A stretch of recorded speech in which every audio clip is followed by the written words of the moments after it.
Assalamualaikum warahmatullahi wabarakatuh. Perkenalkan, nama saya Anindya Auliasari dengan NIM 2207016078. Kali ini saya akan menjelaskan mengenai pemberdayaan komunitas mata kuliah Psikologi Komunitas.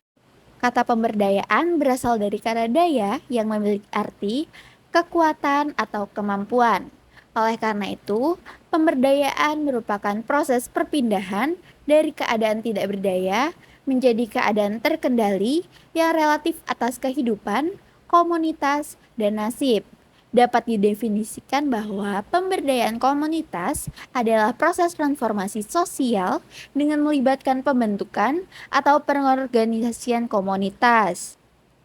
Untuk lebih mudah dipahami, pemberdayaan komunitas merupakan proses memandirikan masyarakat untuk lebih berinisiatif dalam pengambilan peran perubahan untuk memperbaiki hidup melalui peningkatan kapasitas dan potensi sumber daya mereka. Bagaimana sih konsep pemberdayaan komunitas itu bisa muncul? Konsep pemberdayaan komunitas muncul dikarenakan adanya dua faktor, yaitu faktor kegagalan dan harapan. Sebagai contoh, seperti kegagalan dalam menanggulangi kemiskinan serta lingkaran berkelanjutan. Dari kegagalan itu, muncul harapan. Harapan yang timbul itu berupa adanya alternatif-alternatif pembangunan yang memiliki kaitan dengan demokratis, persamaan gender, pesan berkelanjutan, serta pertumbuhan ekonomi yang memadai. Dalam meningkatkan keberdayaan komunitas, terdapat 4 elemen penting. Yang pertama ada akses informasi.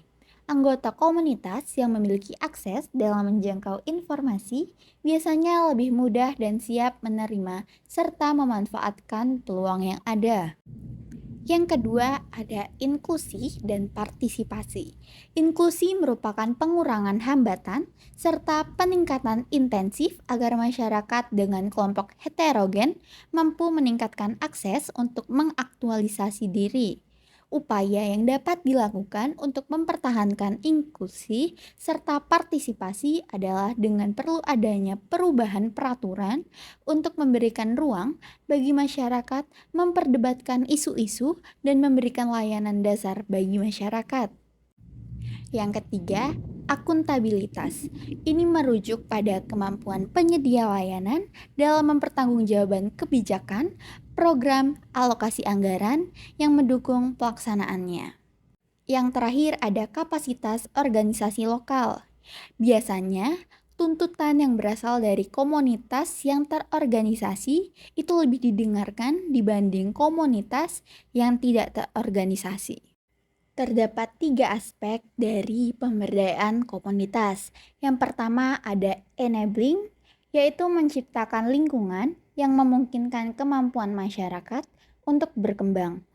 Ada asumsi bahwa tidak ada orang atau masyarakat tanpa daya, karena setiap orang dan masyarakat itu memiliki potensi yang dapat dikembangkan. Upaya yang dapat dilakukan untuk membangun daya dengan mendorong, memotivasi, dan membangkitkan kesadaran akan potensi yang dimiliki masyarakat dan mengembangkannya. Yang kedua ada empowering, yaitu meningkatkan potensi masyarakat melalui tindakan nyata yang berkaitan dengan menyediakan berbagai input dan membuka banyak peluang yang akan meningkatkan kapasitas masyarakat.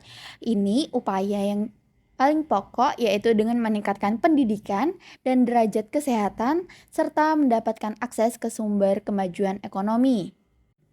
Yang terakhir ada protecting, yang berarti melindungi dan membela kepentingan kelompok masyarakat yang lebih lemah untuk meningkatkan partisipasi dalam proses pengambilan keputusan yang berkaitan dengan diri dan masyarakatnya.